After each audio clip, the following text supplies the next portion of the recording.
अस्सलाम वालेकुम वरहमतुल्लाह। मैं हूं बिलाल साजिद और एक बहुत अहम खबर, बहुत अहम तज्ज़िया लेके आपकी खिदमत में हाजिर हूं। हमारी कौम के साथ वैसे तो बेशुमार साजिशें हुई हैं, बहुत दफ़ा हमारे साथ हाथ किया गया है, लेकिन पिछले कुछ अरसे में, पिछले 2-4 साल के अरसे में बहुत प्लानिंग के साथ, बहुत सोचे समझे तरीके के साथ ऐसे वाक़यात कराए गए हैं, ऐसे इंसिडेंट्स हुए हैं जो कम से कम अल्फाज में भी साजिश के ज़ुमरे में आते हैं। और आज के इस वीलॉग में हालिया दिनों में होने वाले एक ऐसे वाक़ये की पूरी डिटेल्स आपके सामने हम रखेंगे।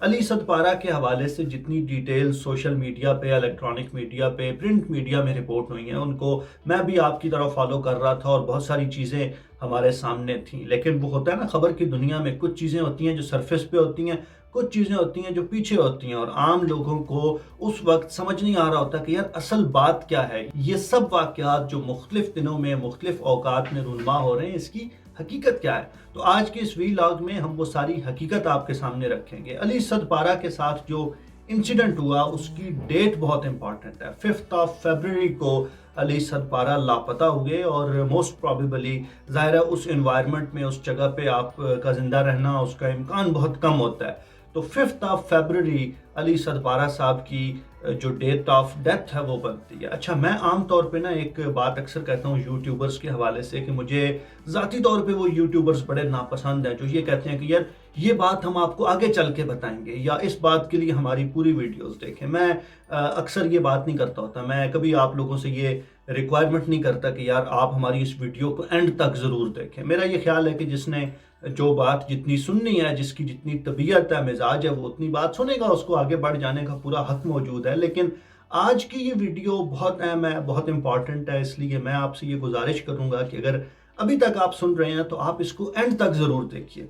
अच्छा, इससे पहले कि हम अली सदपारा को डिस्कस करें, मैं आपको थोड़ा सा पीछे लेके जाता हूँ और हम डिस्कस करते हैं जी इमरान खान साहब का धरना, वो जो 126 दिन वाला बड़ा मशहूर धरना नहीं था डी चौक पे, वो धरना ख़त्म कैसे हुआ था। वो धरना ख़त्म हुआ था जी आर्मी पब्लिक स्कूल में एक बहुत अंदोनाक किस्म का इंसिडेंट हुआ था जिसमें बच्चे शहीद हो गए थे। हमारे अपने बच्चे, फूल जैसे बच्चे, वो कलियां मसल दी गई थी और उन बच्चों के कत्ल होने के बाद वो धरना ख़त्म हो गया था, ऑल पार्टीज कॉन्फ्रेंस हुई थी। अच्छा, वो जो एपीएस पे हमला था उसकी सबसे अहम बात क्या थी? सबसे अहम बात ये थी जी कि वो हमला 16 दिसंबर को हुआ था। ये जो 16 दिसंबर की डेट है ना, इसको आपने याद रखना है। अब 16 दिसंबर को हमारे पाकिस्तान की तारीख में दूसरा अहम तरीन वाक़या क्या हुआ था, बल्कि मैं तो ये कहूँगा कि पहला अहम तरीन वाक़या क्या हुआ था। और आपको याद होगा कि 16 दिसंबर वो तारीख दिन है, वो स्याह दिन है जब हमारा मशरकी बाजू हमसे कट गया था। सकूत ढाका, बांग्लादेश की जो आज़ादी थी या बांग्लादेश में पाकिस्तानी फ़ौज को जो अनफॉर्चुनेटली जो शिकस्त हुई थी, जिसका हम बहुत ज़्यादा जिक्र नहीं करते, जिक्र करने पे दिल भी नहीं करता, सच्ची बात है। वो जो शिकस्त है वो 16 दिसंबर को हुई थी। वो जो हमने हथियार डाले थे वो 16 दिसंबर को डाले थे और 16 दिसंबर को पूरे पाकिस्तान में उसको सकूत ढाका के नाम से याद किया जाता था। बहुत से लोग उस पर कॉलम लिखते थे और उसकी याद मनाई जाती थी। और अब हालिया दिनों में पिछले 5-7 सालों से, जब से ये सोशल मीडिया का जिन बोतल से बाहर आया, इसमें बहुत ज़्यादा तनकीद की जाती थी हमारे कुछ मखसूस इदारों के ख़िलाफ़। 16 दिसंबर के अगले पिछले दिनों में अखबारात में कॉलम लिखे जाते थे, सोशल मीडिया पे वीडियोस आती थी, तो एक सिलसिला था जो चल निकला था। जनरल न्याजी के हवाले से बहुत सी बातें की जाती थी। अच्छा, 16 दिसंबर को जब एपीएस का इंसिडेंट हुआ, एक तो खैर इमीडिएट फ़ायदा ये हुआ कि खान साहब का धरना ख़त्म हो गया। मैं ये इम्प्लाई नहीं कर रहा कि वो एपीएस का इंसिडेंट क्राफ्ट किया गया था ताकि खान साहब को धरने से उठाया जा सके। मैं बिल्कुल ये नहीं कह रहा, कोई बहुत सफाक दिल का आदमी होगा जो ये बात कहे, लेकिन मैं सिर्फ ये अर्ज़ कर रहा हूँ कि अगर आप इन दोनों डेट्स पे गौर करें तो 16 दिसंबर को सकूत ढाका हुआ, 16 दिसंबर को एपीएस का इंसिडेंट हुआ। और अब पिछले 5-7 सालों से जब से ये एपीएस का इंसिडेंट हुआ है, उसके बाद हर 16 दिसंबर को सकूत ढाका की बजाय हम एपीएस के साने के हवाले से याद करते हैं। हमारे तमाम टीवी चैनल्स एपीएस की बात करते हैं, अखबारात में फीचर्स लिखे जाते हैं, उन तस्वीर की बात होती है। और वो जो 16 दिसंबर को सकूत ढाका के हवाले से हमारे कुछ मखसूस इदारों पे तनकीद का एक सिलसिला था, वो ख़त्म होता जा रहा है, वो बिल्कुल डिफ्यूज़ होता जा रहा है। और 16 दिसंबर हमारी ये जो आज की नौजवान नस्ल है, इसके जहन में एपीएस के साथ महफूज है। تو آپ دیکھیں کہ کتنی سوچی سمجھی سازش کے تحت سقوط ڈھاکہ کے نقش ہمارے ذہنوں سے مٹانے کے لیے اے پی ایس کا ایک انسیڈنٹ ہوا اور اس کے بعد اب سارا میڈیا اس پہ بات کرتا ہے. تو اگلے آنے والی نسل کو تو شاید پتہ ہی نہیں ہوگا کہ یار 16 دسمبر کو کوئی سقوط ڈھاکہ بھی ہوا تھا. اچھا، یہ جو علی صدپارہ ہے، اب اس کا اس 16 دسمبر والی سٹوری کے ساتھ کیا ریلیشن ہے، میں بالکل آپ کو بتاؤں گا، پوری تفصیل آپ کے سامنے رکھوں گا. اچھا، اب جو علی صدپارہ کی گمشدگی ہے اور ان کی افسوسناک موت ہے، اس کا 16 دسمبر کی تاریخ کے ساتھ کیا ریلیشن ہے، میں پوری ڈیٹیل آپ کے سامنے رکھوں گا. بالکل یہ اتفاق نہیں ہو سکتا کہ اس طرح کے سارے انسیڈنٹس کچھ مخصوص تاریخوں پہ ہونا شروع ہو جائیں. 5 فروری کو علی صدپارہ کیٹو سر کرنے کی مہم کے دوران گمشدہ ہوئے اور ممکنہ طور پہ زیادہ امکان اس بات کا ہے کہ اسی تاریخ کو ان کی ڈیتھ بھی ہو گئی. اس کے بعد الیکٹرانک میڈیا میں، سوشل میڈیا میں آپ کو لمحہ بلمحہ خبریں ملتی رہیں.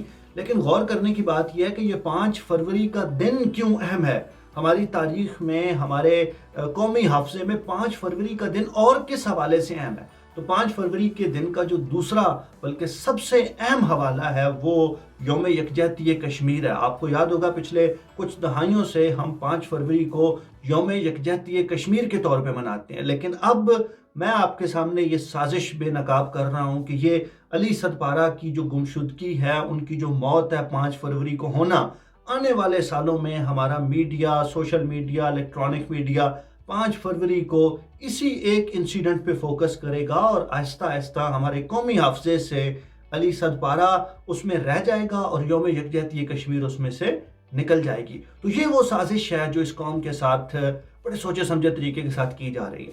اچھا، یہ اب تک کی جو میں نے ساری گفتگو کی ہے، اگر آپ نے اس کو سن لیا ہے، آپ میں سے اگر کچھ لوگوں نے اس پہ بلیو کر لیا ہے اور کچھ لوگوں نے اگر گالیاں شالیاں نکال لی ہیں، کومنٹس میں ساری بات کر دی ہے، تو اب میں عرض کروں کہ یہ جتنی کی سازشی تھیوری میں نے گھڑی ہے نا، یوٹیوب پہ کامیاب ہونے کے لیے اس طرح کی سازشی تھیوریاں چاہیے. یہ وہ نشہ ہے جو حقیقت ٹی وی جیسے اور عمران خان ریاض جیسے اینکر بیچ رہے ہیں. اس طرح کی سازشی تھیوریاں بیچی جاتی ہیں اور اس طرح کی سازشی تھیوریاں اگر ہم بیچنا شروع کر دیں تو دنوں کے اندر ہم بھی انشاءاللہ ترقی کر سکتے ہیں. عرض کرنے کا مقصد یہ ہے کہ اگر اللہ نے ہمیں ایک پلیٹ فارم دیا ہے اور ہم میں سے کچھ لوگوں کو یہ صلاحیت دی ہے کہ وہ بول سکتے ہیں، کانٹینٹ کریٹ کر سکتے ہیں، تو خدا کے لیے یار قوم کو اس طرح کی افیون، اس طرح کی چرس اور اس طرح کی بھنگ، اس طرح کے نشے پہ نہ لگاؤ.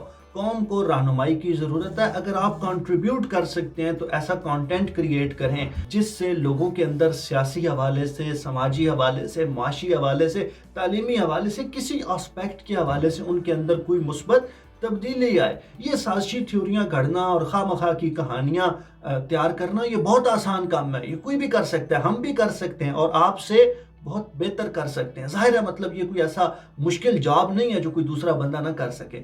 لیکن مقصد یہ ہے کہ اگر آپ کے پاس یوٹیوب جیسا پلیٹ فارم میسر ہے تو آپ لوگوں کو ایجوکیٹ کرنے کا، لوگوں کو بہتر راستہ دکھانے کا ذریعہ بنے.